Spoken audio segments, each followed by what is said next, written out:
voltasse um pouquinho até o versículo 1 do capítulo 6. É uma história fascinante e eu convido você a acompanhar comigo nesta jornada. Tudo começou, irmãos, no final de uma tarde. Jesus estava ensinando a multidão, multidões que acompanhavam e seguiam Jesus, pois era muito bom estar perto de Jesus. Jesus já tinha alcançado uma certa popularidade, uma certa fama, e aonde Jesus ia, multidões o acompanhavam, não somente para receber uma bênção, um milagre, mas também para aprender de Jesus. Jesus ensinava de uma forma diferente, Jesus ensinava com autoridade, Jesus ensinava com conhecimento, com conteúdo, com criatividade, e as pessoas ficavam fascinadas para ouvir Jesus ensinando. Jesus então agora reuniu aquela multidão, e a Bíblia faz questão de registrar a quantidade de pessoas, cerca de 5.000 homens, sem contar crianças e mulheres, ou seja, no mínimo, cerca de 10.000 pessoas estavam ali reunidas. Elas não estavam num lugar formal, como uma sinagoga, como um templo, mas estavam assim num ambiente muito informal. Elas estavam sentadas na grama, provavelmente, céu aberto, talvez um dia ensolarado, à beira do mar da Galileia, aquela brisa do mar, e Jesus foi ensinando por muitas horas, até que um diácono chegou. Sempre aparece um diácono na história, e ele chega para Jesus e fala assim: Jesus, olha, o senhor está pregando muito tempo, o culto está demorando demais, vamos encerrar esse culto logo aqui, Jesus. O pessoal já está cansado.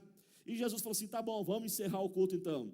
Mas antes da gente mandar o pessoal embora, vamos dar um lanche para eles, vamos alimentar eles. Só, irmãos, um grupo muito pequeno, só umas 10.000 pessoas, só isso, né?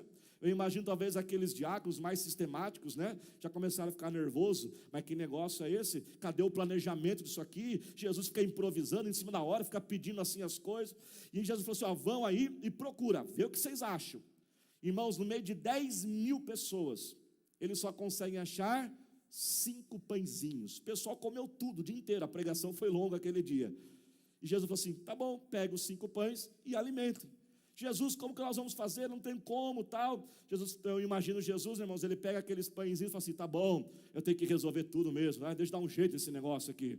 Jesus pega os pãezinhos, ele ora, ele consagra, ele abençoa, e os discípulos então começam a servir a multidão.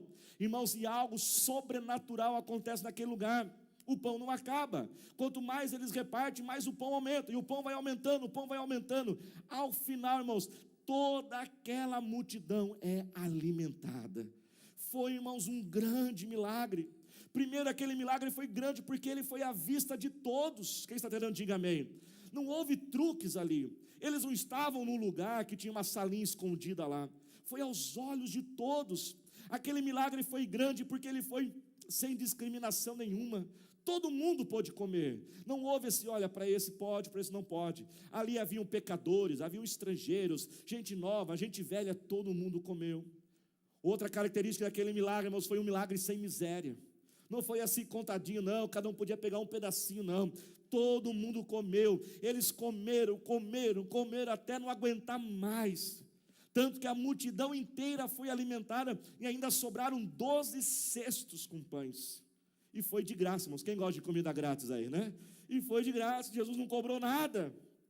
Irmãos, quando aquele milagre acontece, no final daquela tarde, aquela multidão, ela fica empolgada com o milagre, ela fica eufórica, ela fica entusiasmada. Eles se reúnem e tomam uma decisão, e chegam para Jesus e falam assim: Jesus, nós formamos ali um conselho, e nós tomamos uma decisão, nós vamos proclamá-lo o nosso rei. Nós vamos rejeitar os governantes atuais, e o Senhor vai ser o nosso rei, porque o Senhor é profeta, o Senhor veio de Deus. E aí começa a imaginar eles clamando, gritando: é o nosso rei, é o nosso rei, Jesus é demais, Jesus é demais. Mas não era isso que Jesus queria fazer. Jesus não veio para libertar as pessoas embaixo de um domínio político. Jesus veio para libertar a alma e o espírito das pessoas. Jesus então chama os seus discípulos, fala: olha, entre num barquinho, sai no meio aí da multidão. Jesus sai de fininho no meio daquele grupo e vai para um monte orar, e a multidão vai embora. Os discípulos então entraram no mar da Galileia e começam a remar o seu barquinho. Já por volta da madrugada, naquele breu, naquele escuro, um vento muito forte atinge aquele lugar. uma tempestade vai se formando, ondas enormes, relâmpagos, trovões, a água começa a entrar no barco, eles começam a ficar com medo, nós vamos morrer, nós vamos morrer. E quando eles pensam que vão morrer, irmãos, quem aparece mais uma vez? O Senhor Jesus. E lá vem Jesus surfando as ondas, irmãos. E Jesus foi o primeiro homem a surfar sem prancha nenhuma. E ele foi surfando, andando sobre as águas. Jesus estava empolgado aquele dia, né, irmãos? Multiplicou os pães, depois ele anda sobre o mar. E Pedro sai andar também, e os dois dão um rolê ali, tal. Aí eles entram no barco, a tempestade se acalma. E eles chegam ao outro lado do mar da Galileia. Um novo dia começa. E quando eles acordam, começam a conversar com umas pessoas, o que acontece, igreja? Começa a aparecer gente de tudo quanto é lado. Eles descobrem, Jesus estava agora do outro lado. Naquela noite, irmãos, o grupo no WhatsApp bombou. E começaram a colocar, não, olha, chegou Jesus e vai ter pão de novo. Eu acho que essa semana a gente passou por isso, né? Essa semana aí, quem teve que pegar umas filas aí para abastecer o carro, né? Aquelas muvucas, irmãos. Eu passei na frente de um posto assim, tinha 4 carros. E eu perguntei, vai chegar gasolina? Ele falou assim, não sei se vai chegar, nós já estamos na fila. Eu falei, eu vou entrar também. Irmãos, eu entrei naquela fila, não sabia nem se ia chegar o caminhão com combustível. E chegou o caminhão, irmãos, e começou a chegar carro, e chega carro, e chega carro. E aí já tinha uns 400 carros, sem exagero, irmãos. E aí começou a chegar gente com galão. E foi chegando gente, foi chegando galão de 5 litros, galão de 20, garrafa PET, garrafa de água sanitária, pote de maionese, tudo, irmãos. Foi uma muvuca o negócio. Imagina uma muvuca, foi aquele negócio. Aonde dava para pôr gasolina, tinha gente ali com um potinho, tudo ali. Aconteceu com Jesus naquele dia. Todo mundo já, e o pessoal chegou com cesto, chegou com sacola, chegou com bolsa, mochila nas costas. Nós vamos pegar pão grátis de novo hoje. Jesus olha aquele negócio, ele para um pouco, aquela multidão eufórica, quer comer comida grátis de novo. Jesus fala assim, ei, hoje não tem pão não. Multipliquei pão ontem, todos vocês comeram, mas hoje não tem pão. Hoje não vou dar comida para vocês. Quando eles ouvem falar disso, irmãos, várias pessoas já começam a ir embora. Eu imagino a mãe chamando a criança, filhinha, fecha a mochila aí, hoje não vai ter pão, esse homem não está muito bem hoje, está de mau humor. Ontem ele estava de boa, hoje está de mau humor, hoje não tem pão não. Imagina alguns pegando os sacos, as mochilas, as malas, e muitos deixam Jesus. Jesus perdeu o interesse. Não era mais interessante estar com Jesus, pois ele não estava dando aquilo que eles queriam. Jesus então continua falando, ensinando, mas agora o discurso de Jesus é diferente, bem diferente do discurso do dia anterior. Jesus começa a falar de um outro tipo de pão, usando a temática do pão. Jesus agora fala sobre um pão que veio do céu, o pão da vida. Esse pão que alimenta a alma, que alimenta o espírito. Quando Jesus começa a falar desse pão que vem do céu, Jesus diz, eu sou o pão da vida. Alguns já começam a ficar bravos, começam a criticar. Jesus, espera aí, o senhor está dizendo que o senhor veio do céu? Veja bem, irmãos, Jesus estava na região da Galileia, foi o lugar onde ele cresceu. São pequenas vilas, todo mundo se conhecia ali. Talvez ali alguns comecem a dizer, olha, mas Jesus, o senhor não veio do céu não. O senhor é o filho da Maria, não é? Eu lembro quando sua mãe estava grávida de você. E algum talvez pergunte, mas que Maria? A Maria, a esposa do Zezinho. Esse Jesus aí, ele cresceu ali na rua, eu via ele jogou bola, quebrou a janela da minha casa. Não veio do céu coisa nenhuma. E muitos também já agora ficam bravos, porque eles não queriam um Jesus, um Salvador, que viesse de uma família pobre da periferia. Eles queriam um Salvador que viesse do céu voando, um general que guiasse eles. E esse homem era simples demais. Jesus já não era mais do jeito que eles queriam. E assim também muitos deixam Jesus. Jesus continua o seu discurso. Jesus agora aprofunda. Jesus agora começa a falar que quem comesse do corpo dele, bebesse do seu sangue, teria comunhão com ele. Jesus não está falando de canibalismo. Jesus está fazendo uma alusão à Santa Ceia. Jesus está falando de comprometimento. Jesus está falando de sacrificar-se por ele. Jesus está falando de uma vida fiel a ele. E a Bíblia então diz que mais um grupo de pessoas o deixa. Agora os seus discípulos. Jesus tinha em torno de 70 a 80 discípulos, mas pastor, não eram 12. 12 eram os mais íntimos, e a Bíblia relata o nome dos 12, mas o grupo era na verdade 70 a 80. E eles não aguentam mais ouvir aquilo. E assim, irmãos, presta atenção, olhe para cá. Em menos de 24 horas depois, um a um, lentamente, todos vão deixando Jesus. Menos de 24 horas atrás, mais de 10 mil pessoas eufóricas querem proclamá-lo rei. Agora só sobraram 12. Eu imagino aqueles 12 estão tensos. O clima está pesado. Talvez os mais íntimos, como Pedro, Tiago e João, talvez dentro deles estão pensando: Jesus, para de falar, porque cada vez que o Senhor fala, mais gente vai embora. Daqui a pouco vai sobrar só uns 3, 4 aqui, nem dos 12 vai ficar. E quando eles pensam que Jesus terminou o discurso, que o estrago já estava feito, Jesus então reúne os 12, faz um círculo e fala: mas eu tenho ainda mais uma coisa para dizer. Jesus, de forma calma, serena, mas com muita autoridade, ele olha nos olhos daqueles 12 e diz: e vocês também não vão me deixar? Todos já foram. E vocês vão ficar comigo? Ou vocês também querem me deixar? Preste atenção nisso, irmãos. Preste atenção.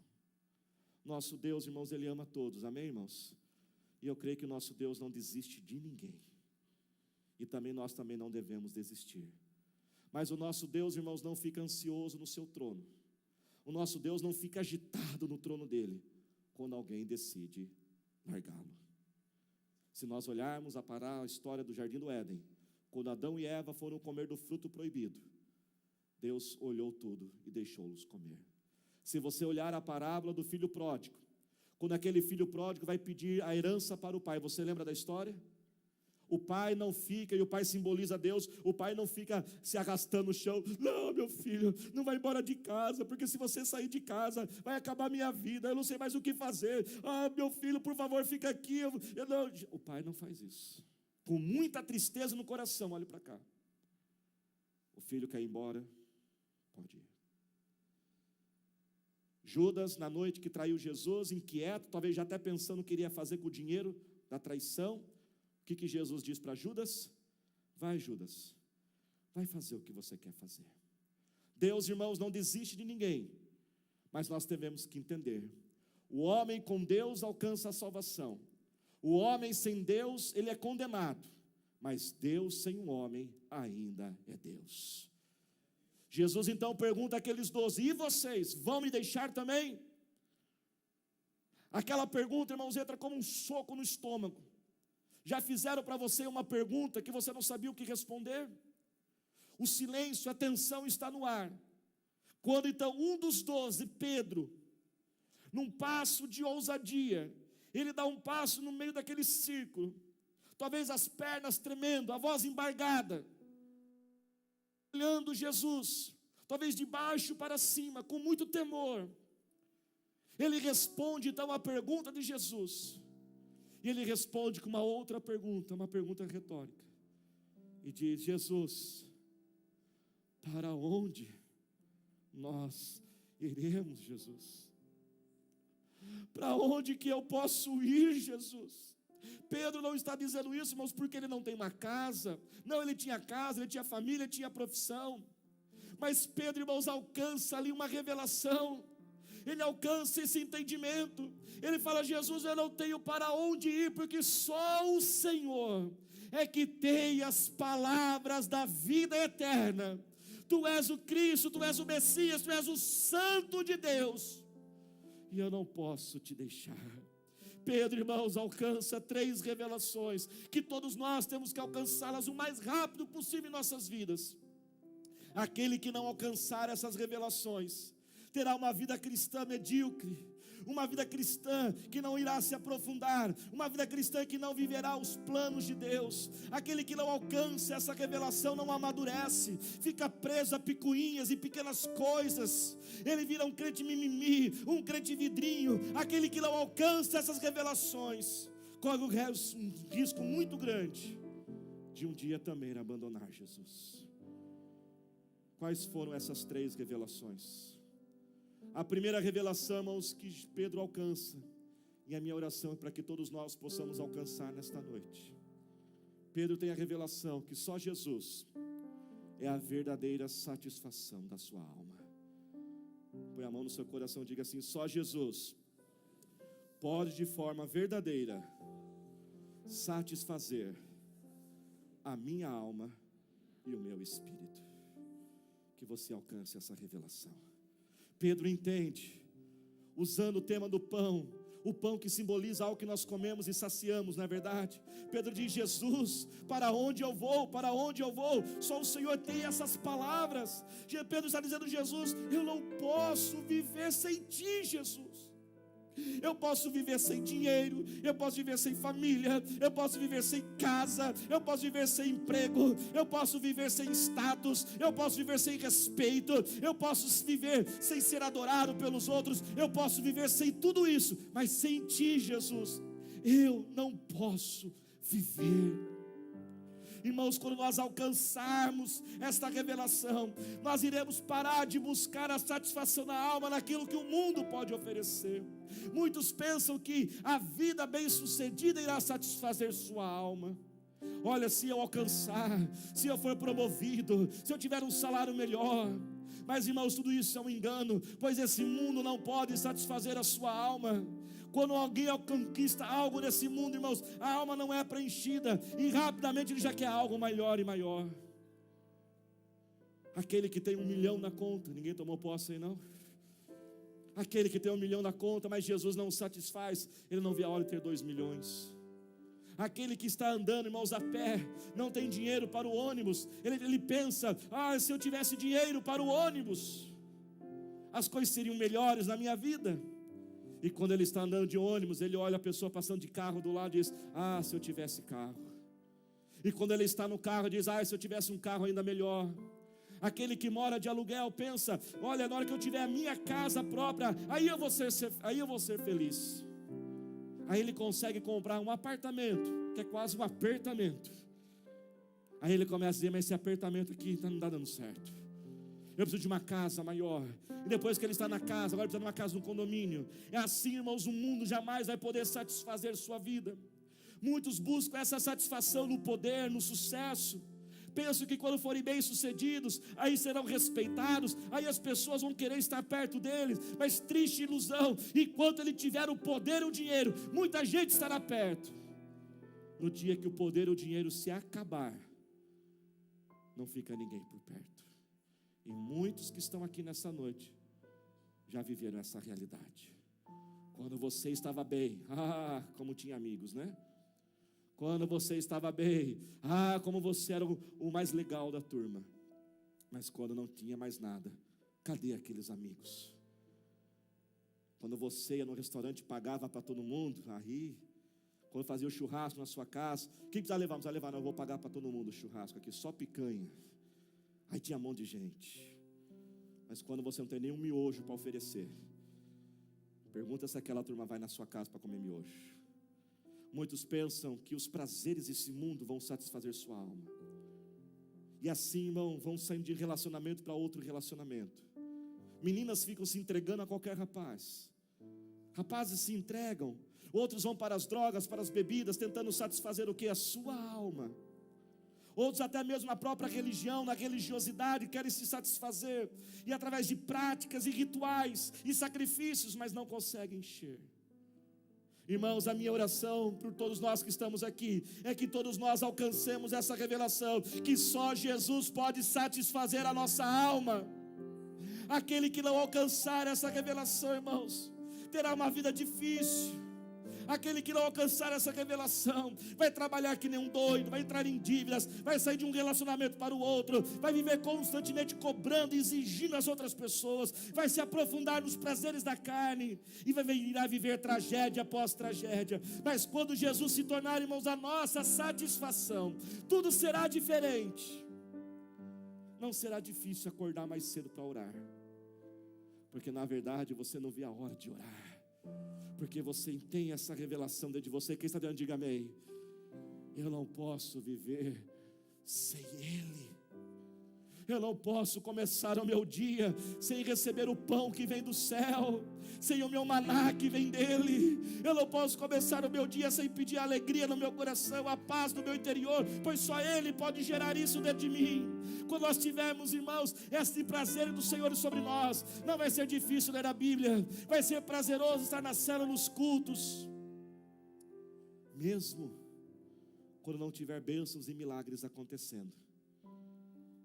Mesmo que o pão talvez físico não esteja chegando, deixar Jesus não vai ser uma opção. Pois sim, eu preciso de bênçãos e milagres. Quantos precisam de bênçãos e milagres? Mas a bênção de Deus não é o próprio Deus. O que satisfaz, irmãos, a nossa alma é a pessoa de Jesus em nosso interior. Coloque a mão em seu coração, diga assim bem forte comigo: Senhor Jesus, eu quero alcançar esta revelação. Seja na minha vida a plena satisfação da minha alma e do meu espírito. Você pode aplaudir ao Senhor Jesus por isso?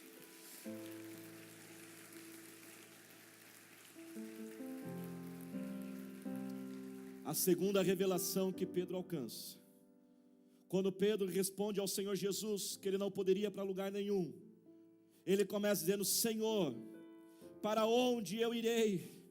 Senhor, somente o Senhor tem as palavras de vida eterna. E quando Pedro, irmãos, usa a palavra Senhor, ele está usando no sentido de um título, não título somente de mostrar a importância de Jesus. Quando você, por exemplo, vai no médico e a assistente diz: olha, o Senhor pode entrar na sala do consultório do doutor. Não, Jesus não está dizendo, Pedro não está dizendo Senhor nesse sentido.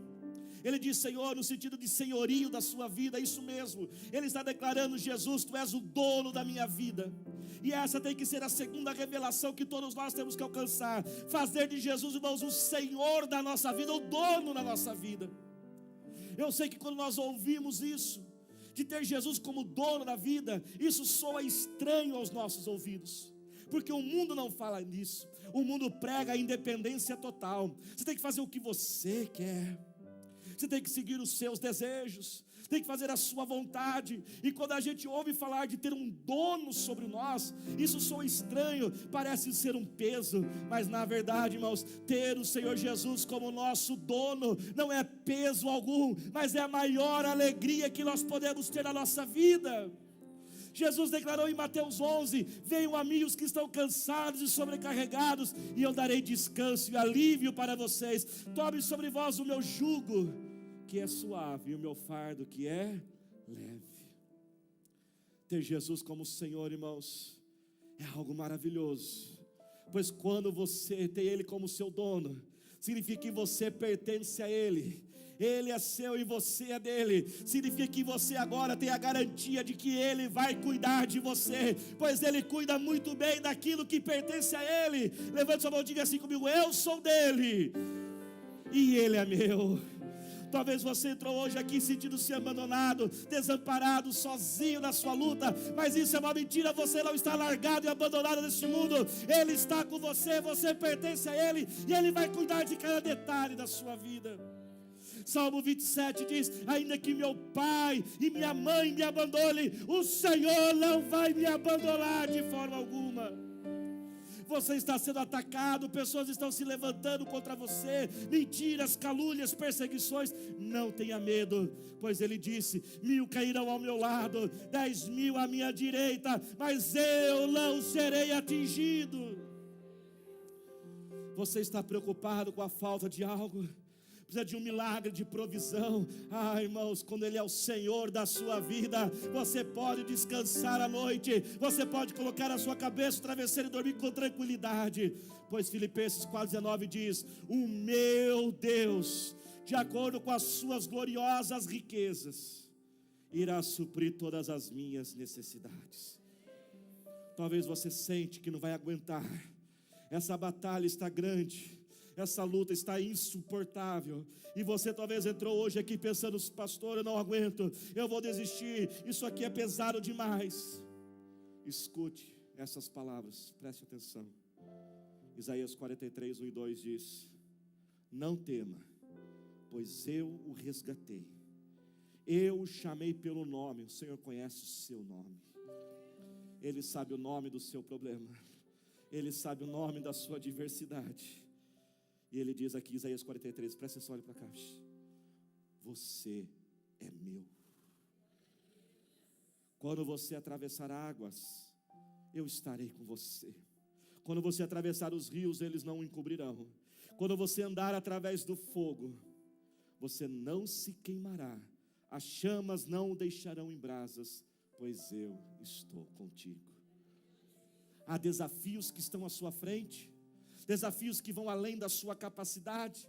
Você se sente inadequado, assim como Ele capacitou Moisés, Gideão, Pedro, Paulo, Ele também te irá capacitar nesta noite. E o que Ele disse para Josué, diante de um desafio muito grande, Ele disse para todos nós nessa noite: não fui eu que lhe ordenei, seja forte e corajoso, não se apavore, nem desanime, pois o Senhor, o seu Deus, está com você, por onde você andar.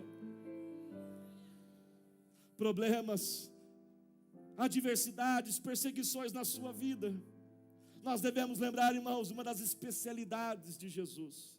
Quando você entra num restaurante, tem vários pratos, não tem? Aí não tem um prato chamado especialidade da casa, o especial da casa, não é assim?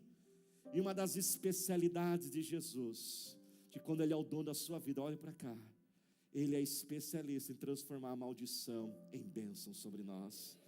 Ele é especialista em transformar aquilo que é negativo em positivo em nossa vida. Ele é especialista em transformar tragédia em conquista. Ele é especialista em transformar perseguição em promoção. Pois Romanos 28 diz que todas as coisas cooperam para o bem daqueles que amam a Ele. Ele transforma a maldição em bênção sobre nós. Muitos deixaram Jesus naquele dia, pois não queriam que Jesus fizesse do jeito de Jesus, mas queriam que fizesse do jeito deles. Irmãos, ter Jesus como Senhor significa sim, claro, que nós vamos ter que fazer a vontade dEle, amém, irmãos? Vamos ter que consultá-lo antes de tomar uma decisão. Claro que muitas vezes nós vamos ter que fazer algo que nós não queremos fazer, e vamos ter que deixar de fazer algumas coisas que queremos fazer, mas ainda é muito melhor ter Ele como dono e como Senhor das nossas vidas, pois eu tenho a garantia que os caminhos da minha vida estão guardados por Ele, e que lá no final a sua vontade, que é boa, perfeita e agradável, irá se realizar sobre todos nós. Levante suas mãos assim, diga assim comigo: o meu Deus é perfeito em tudo o que faz. Diga mais uma vez: o meu Deus é perfeito em tudo o que faz. Você pode aplaudir ao Senhor Jesus.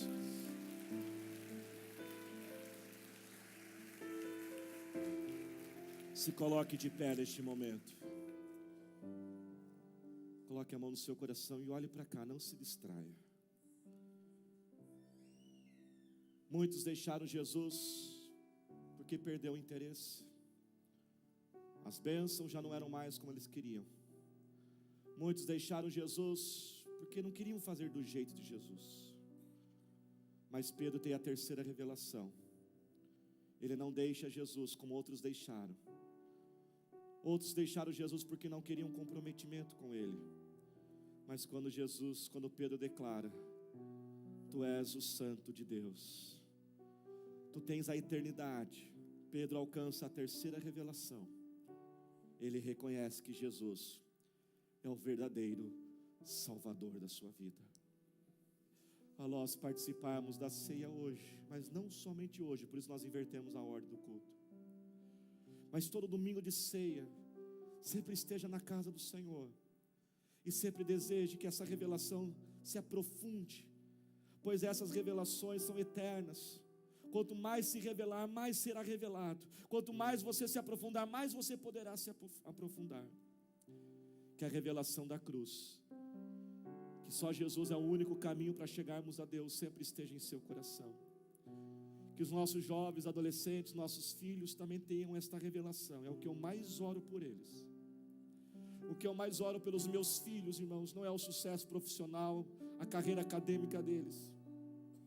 E eu procuro orar todos os dias, que eles alcancem essas três revelações. Só Jesus pode satisfazer a alma deles. Se Jesus satisfazer a alma deles, eles não vão procurar em outros lugares. Se Jesus for o Senhor da vida deles, os seus dias estarão cuidados por Ele. E se Jesus for a salvação deles, quando eles deixarem este mundo, eles não irão para um inferno, mas passarão a eternidade com o Senhor. E vocês, como meus filhos espirituais, minhas ovelhas, eu também oro que você alcance essa revelação. Deixa Ele te satisfazer, deixa Ele ser Senhor da sua vida, e que Ele sempre seja o seu único e suficiente Salvador.